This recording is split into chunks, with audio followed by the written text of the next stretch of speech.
Hey, welcome back to Mocktails with Marina. I'm your host, Marina, and today we're going to go on a guided tour through my Museum of Failure.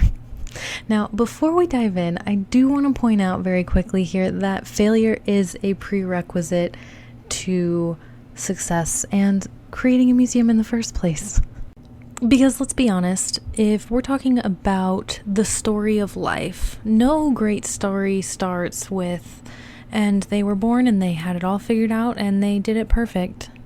No one would watch that. No one cares. It's not relatable. It's not the actual real life story of what goes on here on planet Earth. And it's important to know that the only way that we can actually gain a lot of knowledge is through experience. Now, there are some things that great mentors and great consultants can teach us to help us avoid some really painful things in life. But all of that being said, there's always going to be some sort of divine drama that will unfold through time. So, I want to go through a fun list I made for y'all of my Museum of Failure. I'm going to give you a little tour, and I want to point out how each of these things very specifically put me on the path I'm on today, and I am very grateful for every bit of everything I wrote on this list because I absolutely can't wait to not only help others through these stories, but I think of, my future children and the impact that over time, really learning something deeply and really coming full circle, like how big of an effect that can really have on not only yourself, but your family and the people you surround yourself with. And that's the good stuff that makes life worth living, right? It's not always all about sales. It's not always all about, helping all the people. Like, yes, impact and money are great and important things that help us, in the whole pie of life. But at the end of the day, we want to be able to learn from our struggles, look at our Museum of Failure and say, oh my goodness, look at all these tools I picked up along the way. So I'm going to go ahead and start in college. I went to a very wonderful university, I would say one of the best, but it genuinely was one of the best, especially in the field that I got my degree in, which is theoretical mathematics. And I'll be honest with you, this is where I start out with my Museum of Failure because I still could not tell you to this moment exactly what theoretical mathematics is. It's very close to philosophy. Like, it's not the same as applied math. And if someone who actually went really deep into theoretical mathematics tried to talk to me about it, I would be the dumb one in the conversation for sure, because I did not keep up with all the equations and all that stuff. So I graduated in 2016. I haven't done any sort of ridiculous linear algebra in almost a decade. So I mean, the theoretical, the intuitive understanding of why certain truths are fundamentally always going to occur due to math, those have stuck with me forever, right? But when it comes to the details of the exact equations, did I have a freakish flashbulb memory that could keep that exact moment of what that equation? No, I don't know any of that stuff. And yeah, so welcome to exhibit number 1. Number 2, before I chose that degree, I was studying anthropology and botany because I loved the concept of ethnobotany, the relationship with man and plant. That was what I was always drawn to ever since I was 13, beyond just the Terence McKenna of it all, but the genuine relationship, the holistic understanding. But then somewhere along the way, I got pulled into math.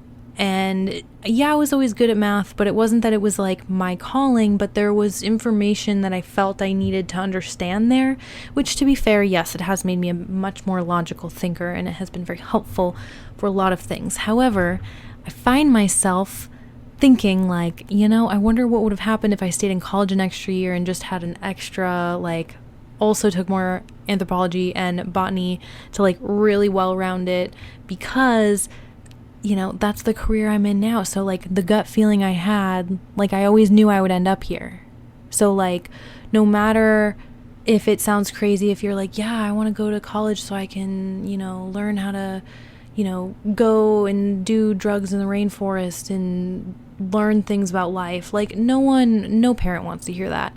But that's truly how I felt at the time. Now I realize in my sobriety, age of life, like, I don't need those experiences, but I did, like, had I gone deeper with those studies, man, would that have helped me now? So, I'm doing the studies now, and that's cool, but, if you have a gut feeling and you're like 17 or any age really, and you're about to go into college or thinking about going to college, if you have a gut feeling, like, yeah, it's normal to kind of explore when you're in college. Like, yeah, a lot of people do degree hop, so I'm not saying don't degree hop.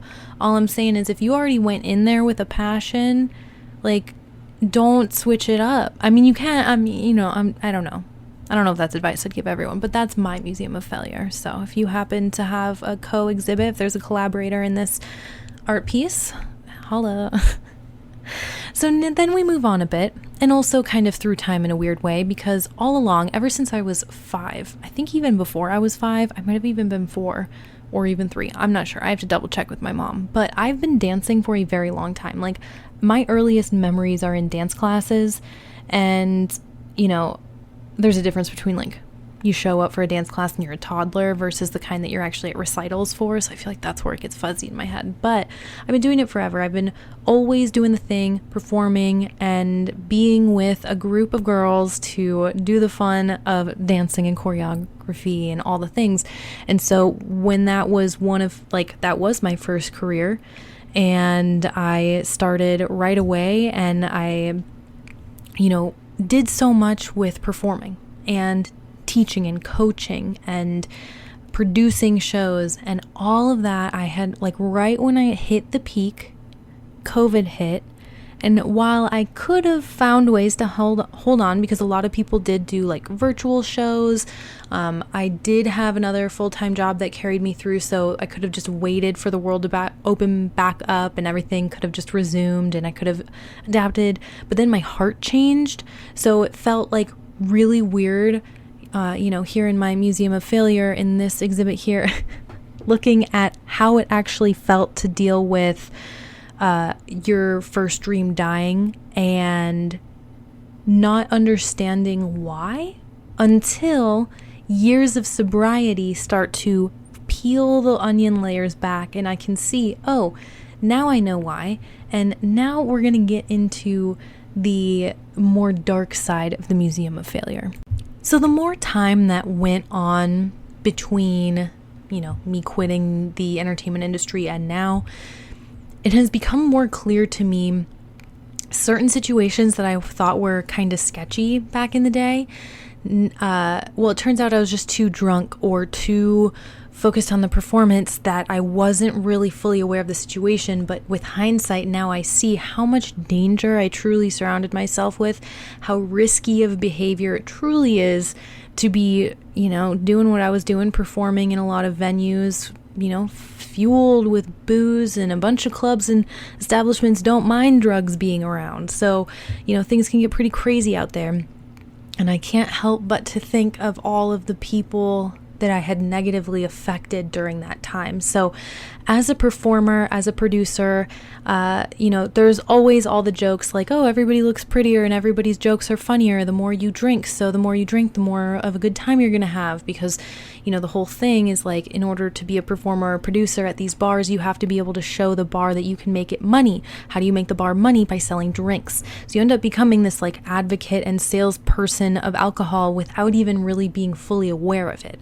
So that's one layer. But then another layer goes deeper if your act or your performance or your production is, like, truly centered around an alcoholic drink. I had an absinthe themed act. I had a Jaeger themed act. I had green hair, so anything that was green I was really leaning into. And there was literally one time I was on stage and I had a bottle of Jaeger, and it literally had it was like half full. And, I was just going with the beat and the rhythm, and then the chorus repeated a few times. And by the time I realized it, I was just dancing, but I had ended up taking like 5 or 6 shots on stage. And that was one of the days I realized I had a problem. And, in this crushed green velvet section of this museum of failure, there might be a lot of beautiful ostrich feathers and beautiful sequins and glamour, but there was a lot of cigarette smoke in the air.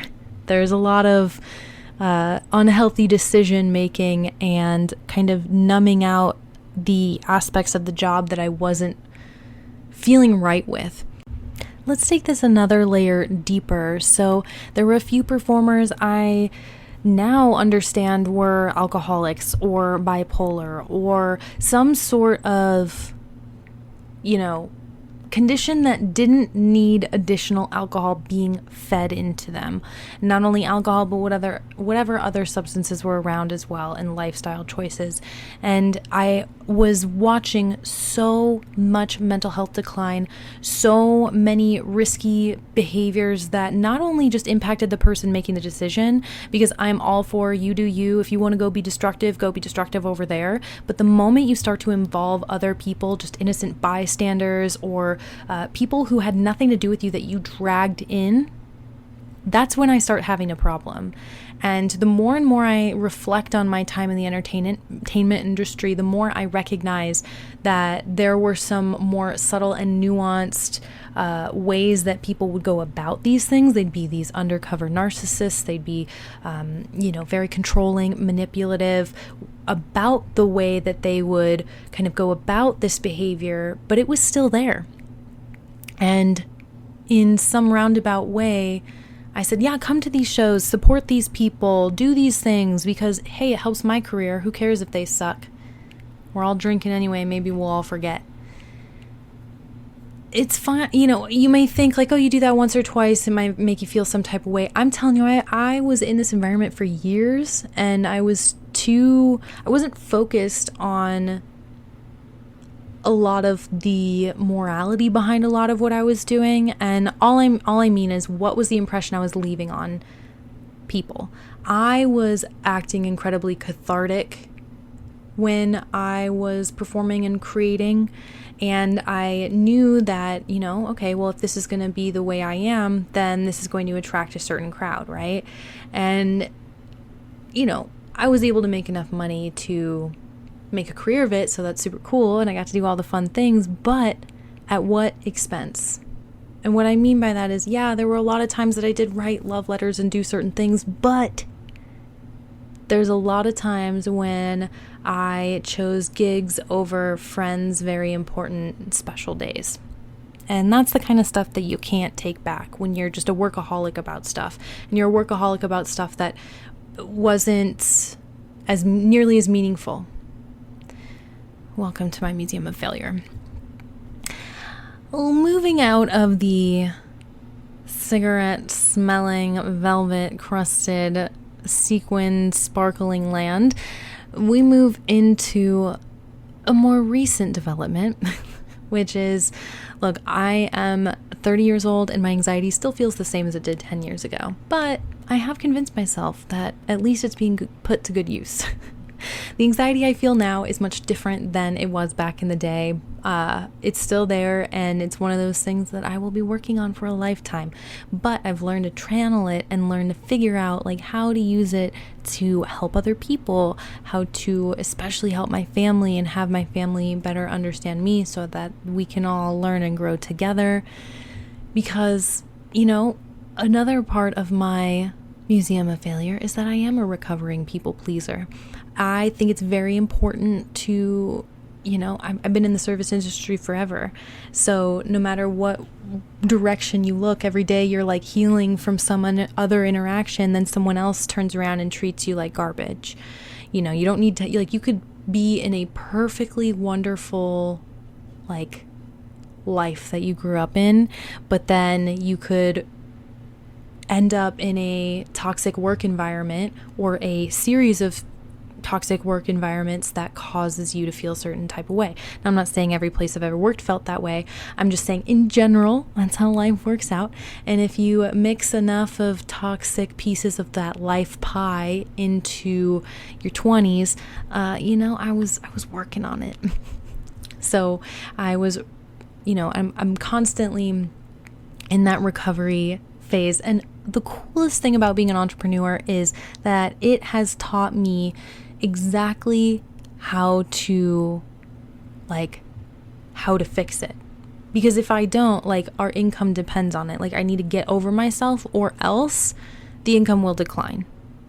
So moving back through the list here, becoming an entrepreneur has been so cool because it's knocked every single one of the features within my Museum of Failure into something that has actually been my glow up story. They don't feel like failures. Let's go back through the list. Yeah, I still don't know to this day, how to describe theoretical mathematics. However, I know that everything I learned in that degree has helped me so fundamentally, especially when it comes to the way that I help people in operations. I can take your junk drawer of all of your business's things, all of your IP, your KPIs, all of your sales sheets, all of your inventory items, you name it, anything you need, you can put it together. I will organize it, make it make sense for you, make it super fun. And that is thank you to my math degree. And yeah, I may not have gotten the official degree in ethnobotany, but when I do actually look back at my transcripts, I took more anthropology classes than math classes. And the only reason it didn't count was actually because I had taken some of those classes at a technical college right next to the university I ended up getting my degree at. But because my professor was one of those black sheep from the university that had to teach at the local community college because he was spilling that much truth and he was just being that real with students, I'd say I probably got a better education than those who attended the final university I got my degree from and got a degree in anthropology. So, it may not have worked out on paper, but I really do feel that specifically the professor I had at MATC had taught me everything I needed to know. Yeah, my first couple careers, my first two businesses didn't pan out for a lifetime as I had hoped they would when I was young, but I'm very thankful that they didn't, because when I planned and established those, I didn't think I wanted to be a mom. I didn't know what I wanted to do long term with my life or where I wanted to be, and I was still very much in that discovery phase of trying to figure it all out. So yeah, I'm glad that I experimented and I did make money with those businesses, and yeah, I closed those LLCs. Who cares? Just like how when you quit a job and, you get another one, who cares? Doesn't matter. Over time, you start to realize that the best and most successful people out there have multiple museums of failure because they don't all fit into one. You got to go by the decade, and that's wonderful.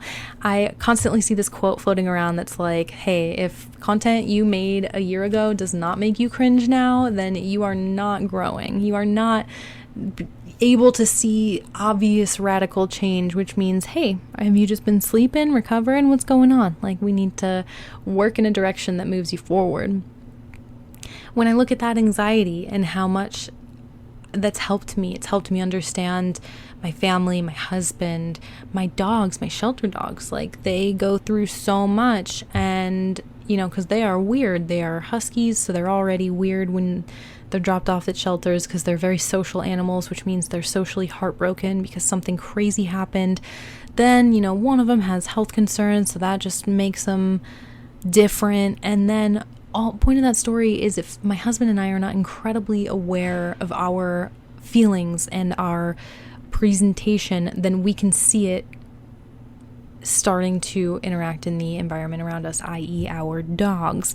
So all of these things have been blessings. Every bit of them have taught me how to be better, especially as an entrepreneur. I can now much more eloquently and delicately help individuals, whether it's a one-on-one service or in a group environment. I can help people in ways that I would never have been able to without all of these exhibits in my Museum of Failure, because they give me the real hard facts and the evidence that, hey, first off, here's growth.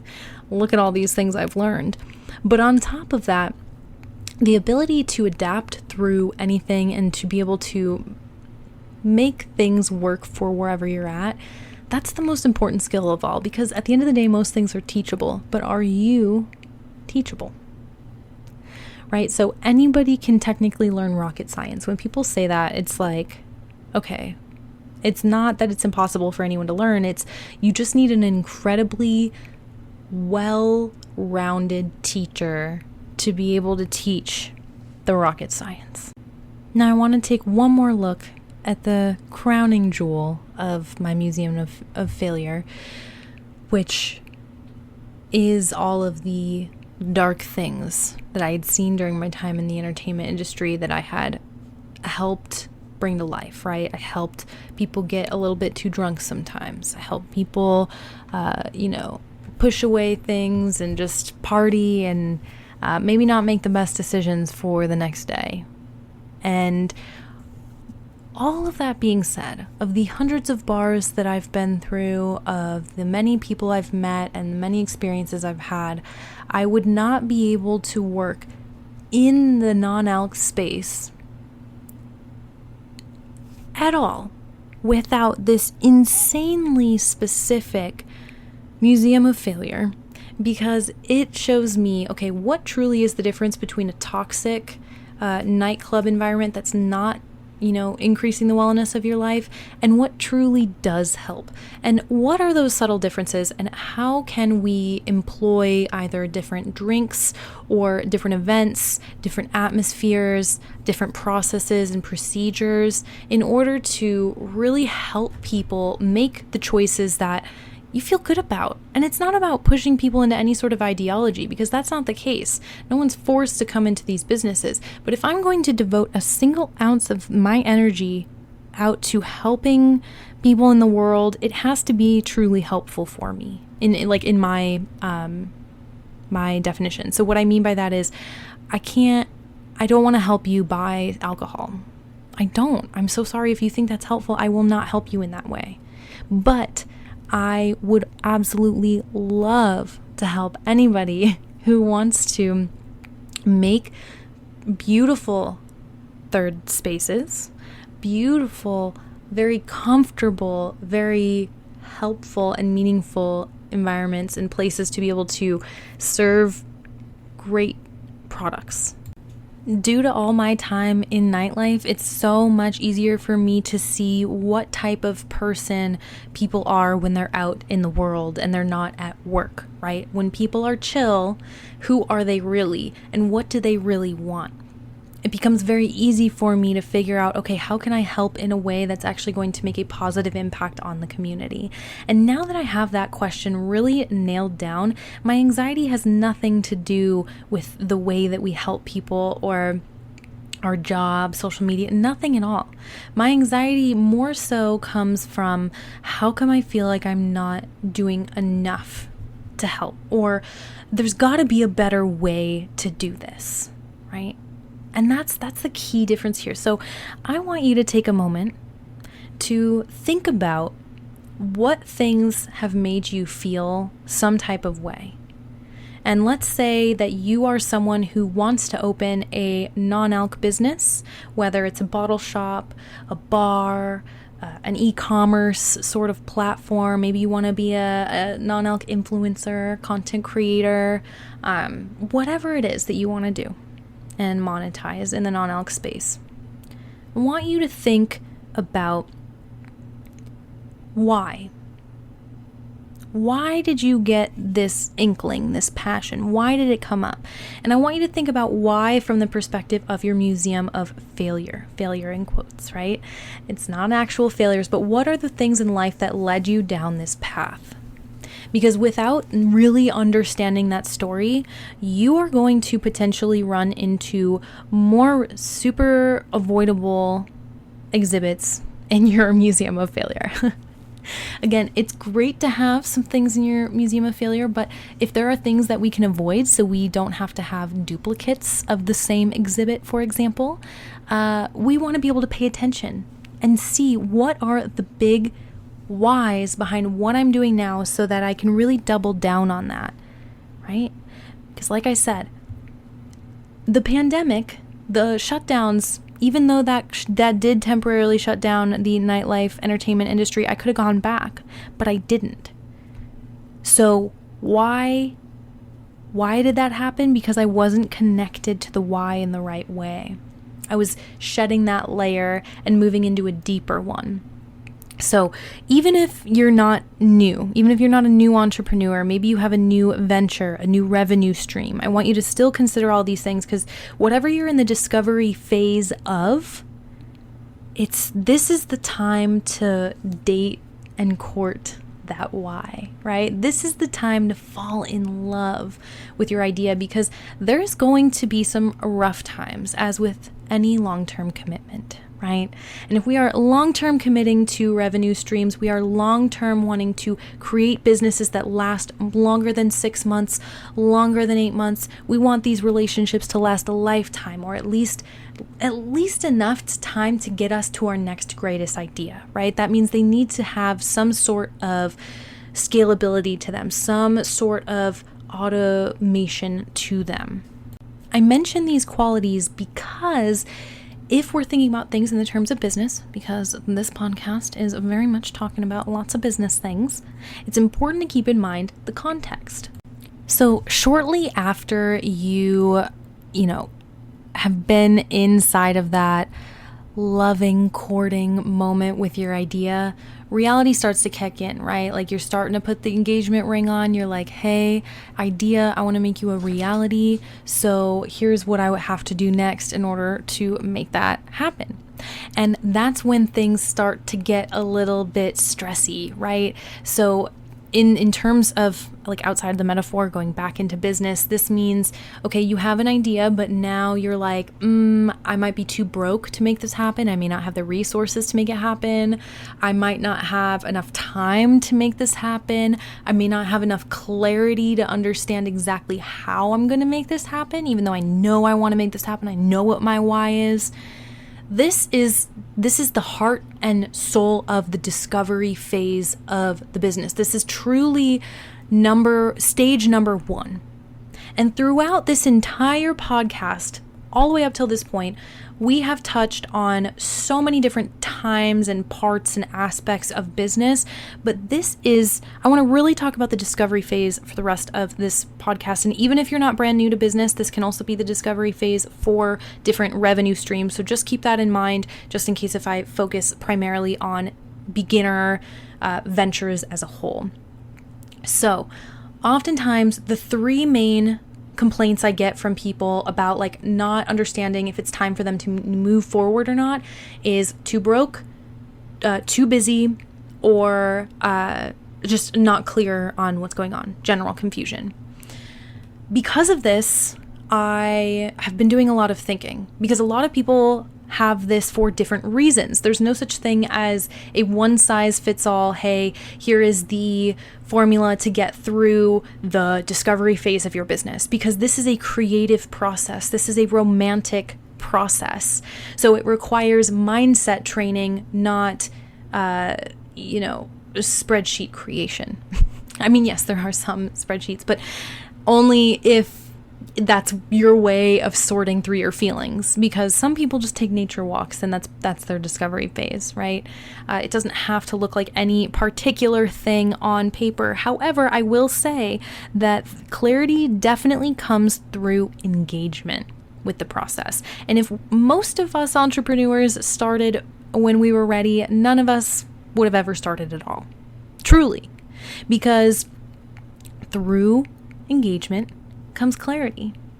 So I did create a super fun resource called the Discovery Phase Launchpad, and this is specifically for non-alc ventures. And inside of this 3-week mini mastermind, you'll learn how to overcome any barrier of entry that you're currently experiencing. So if you feel you're too busy, too broke, too unclear, or too worried to start any bit of the non-alc business venture of your dreams, this container was made for you. The Modern Mocktail hosts a series of higher level programs that can support you in your business venture. I've talked about them many times here. Bula Boss, Effortless Operations, Functional Mixology Method.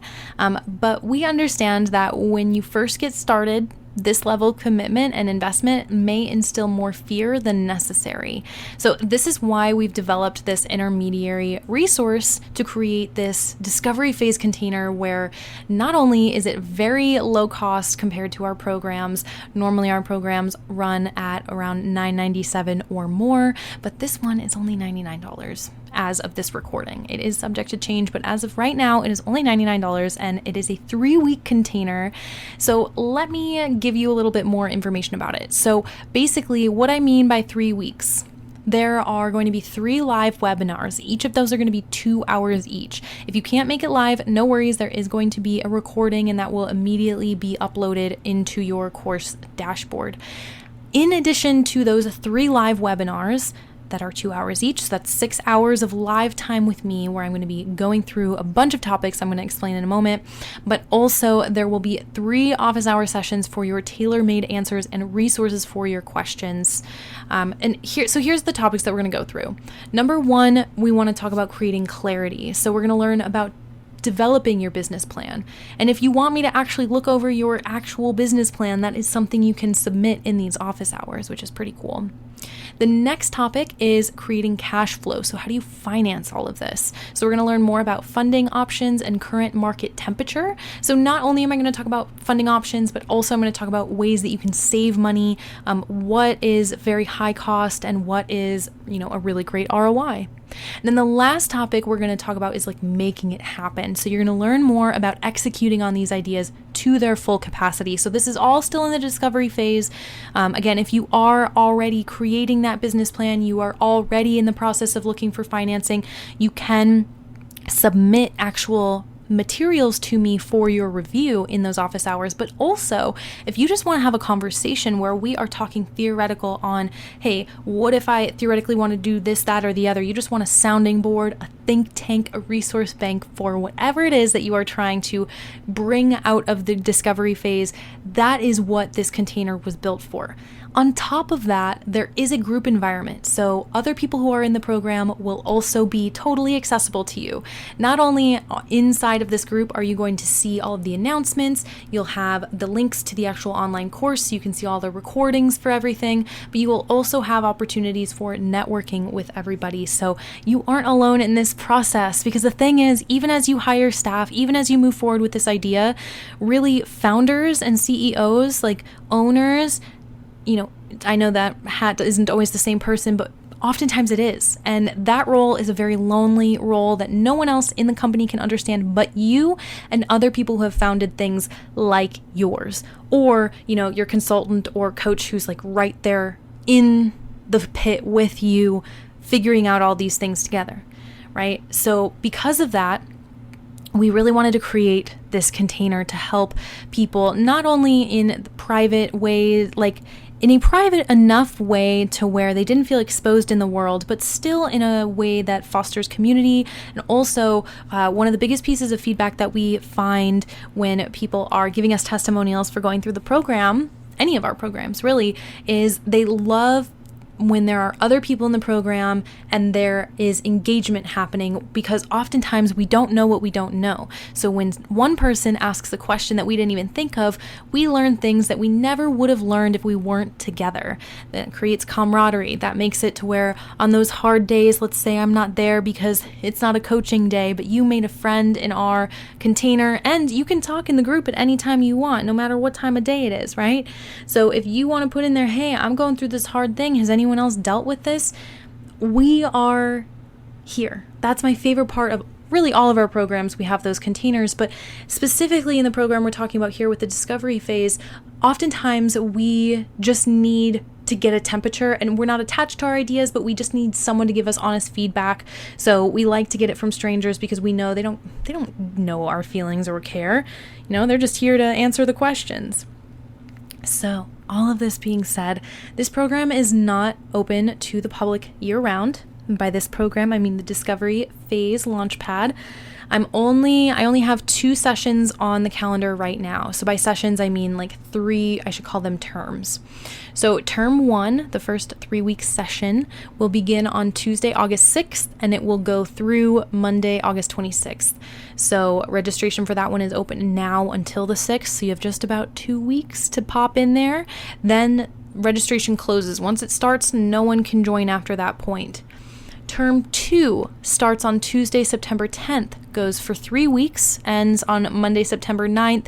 Registration for that one will only be open for a couple weeks. So it'll open right after term 1 is complete. So you just gotta make sure that you are on our newsletter list, or you send me an email and I can put you on a wait list to make sure that you do not miss out.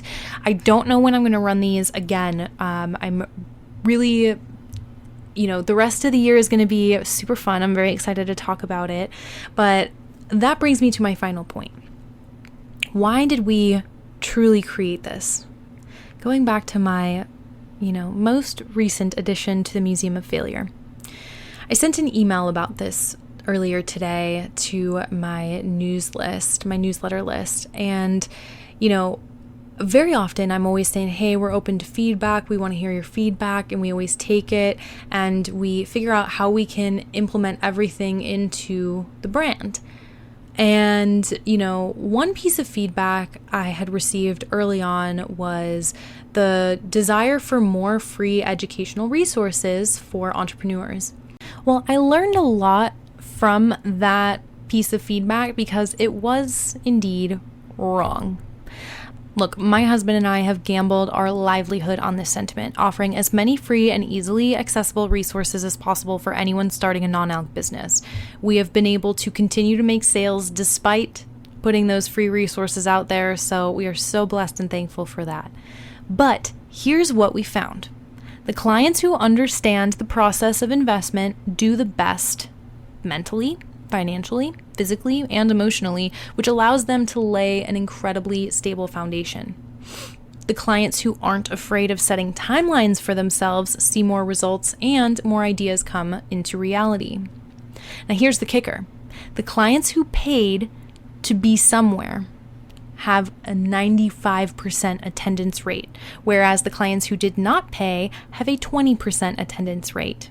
I did not make up these statistics. These are direct statistics from our business. People who pay show up. People who do not show up and do not get the education they claim to need.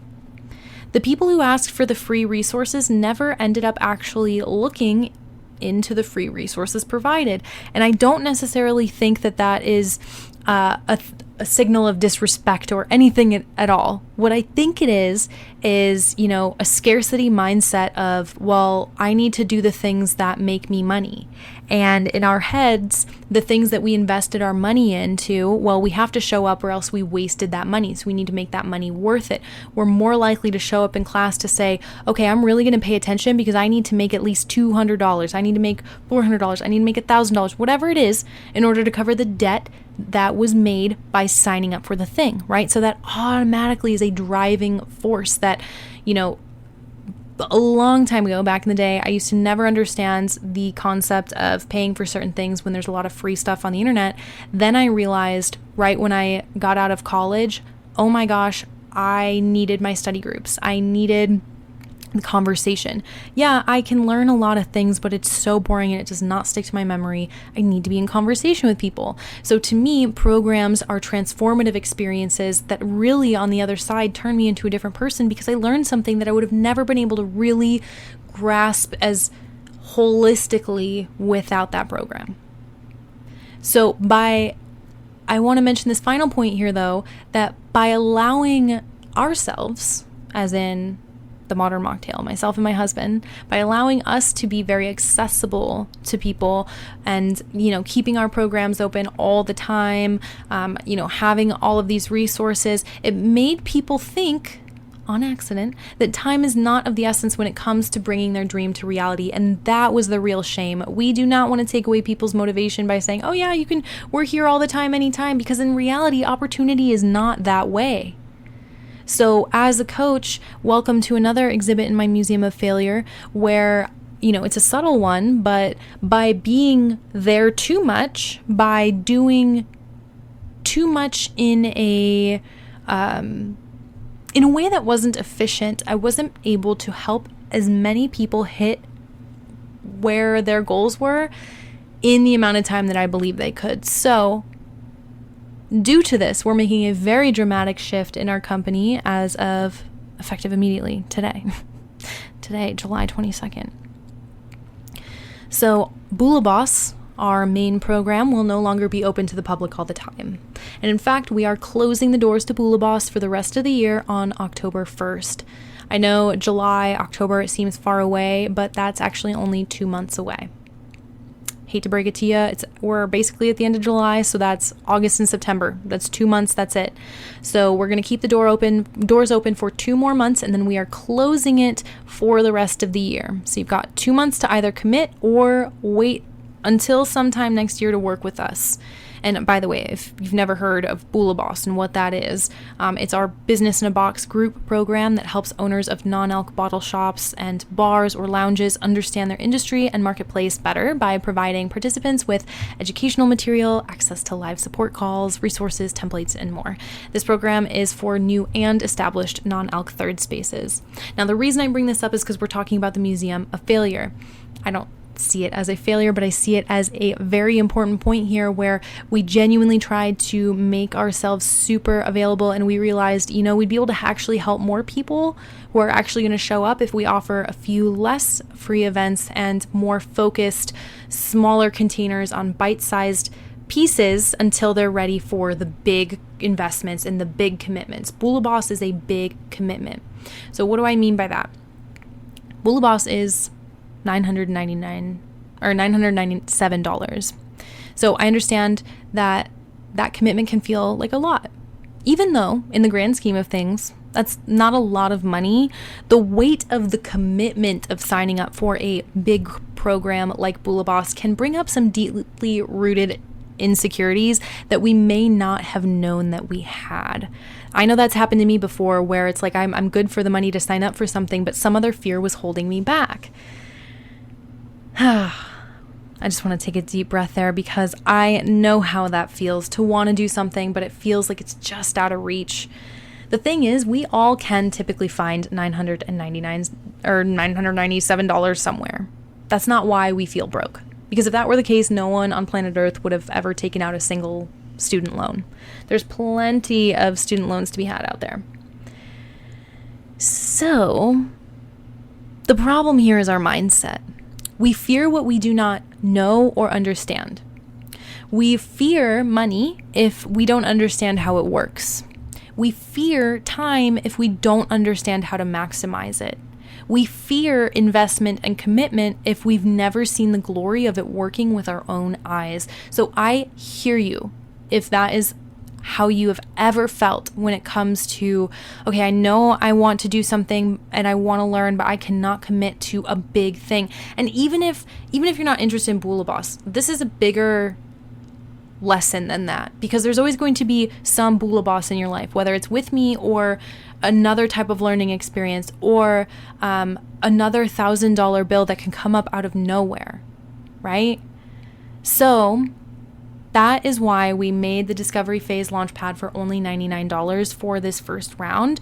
I'm going to continue to share more information about it, but I just want to mention, I hear you and I understand that there is this intermediary phase here that we need to talk about the mindset of it all. So all of that being said, the Discovery Phase Launchpad has 3 live webinars, and the 3 topics are about clarity, cash flow, and then actually making the beast go. And while we will be talking about that from a specific standpoint, and I will be giving you some resources and I will give you the opportunity for me to review your materials, this is not as technical of a course or anything like that. It's a mastermind. It's a mini mastermind. So what that means is, yes, show up to the webinar. That doesn't mean I'm giving you homework. I'm just giving you things to think about and a conversation to be had. There will be opportunities for you to turn your mic on and have a conversation with me and have a conversation with the other people who showed up. We want to be in community. This isn't just going to be me speaking at you. Yes, there will be a webinar component where I am showing you a slide deck, but then after that, we're going to open things up and talk about what it really feels like to be in this fear-filled stage right after that beautiful honeymoon phase of falling in love with your idea, right? Now you're engaged and you're about to get married to it, right? That's what we're talking about. So if you are in that phase of your business, your life, even if it doesn't necessarily truly have a lot to do with non-alc, you can still fit in this container, I swear. But all of the main examples that I will be speaking through will be non-alc businesses. Of course, I can always take it all the different places because welcome to the Museum of Failure.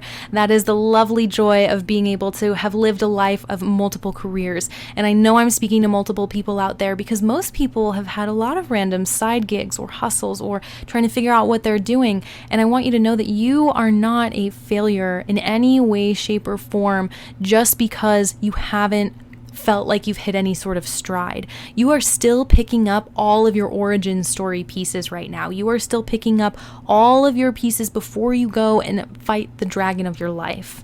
And, most lives have multiple dragons. We've got multiple, stages. Really, everybody's life is at least a trilogy. I feel like life repeats itself at 30. That's where I'm at. So that's how it's really feeling.